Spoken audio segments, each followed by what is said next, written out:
I'm here in San Antonio for REITs REITwise, our 2019 Law, Accounting, and Finance Conference. Joining me today is John Perkins, co-head of Real Estate Investment Banking with RBC Capital Markets.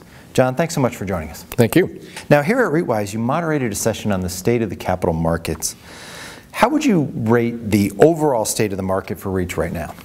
I'd say it's actually quite strong. We saw a lot of difficult trading happening in November, December of last year. That's really settled out to the point where the markets are wide open from our perspective in terms of being able to bring names to market for both equity and debt capital raising. There is a little bit of differentiation in terms of sectors, and which sectors are trading at NAV premiums and so therefore might want to tap the market versus others that are still trading at a bit of a discount. So what are the biggest liquidity issues listed REITs are facing? I think it varies by sector, really depending on how that sector is trading relative to NAV.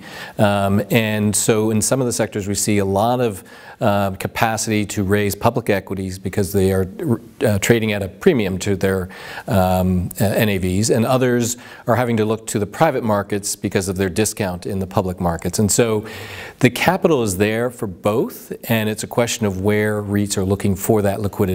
On the debt markets, I think generally wide open. We're seeing plenty of asset level lending in the mortgage space as well as liquidity in the investment grade sectors. So I think all in all, REITs are enjoying a lot of liquidity. They're just having to think strategically about where that comes from.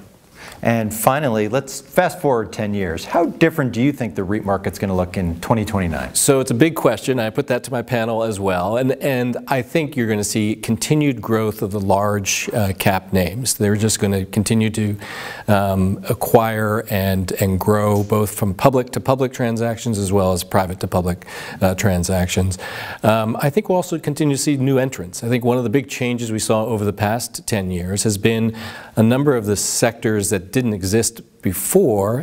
Specialty sectors have become very robust and actually sought after by the investor universe. So I think we'll continue to see new entrants, and we'll see a gradual consolidation in some of the core sectors to larger names. Great. John, thank you so much for joining us. Thank you. For more information on this and other REIT news and analysis, be sure to visit NAREIT's website, REIT.com.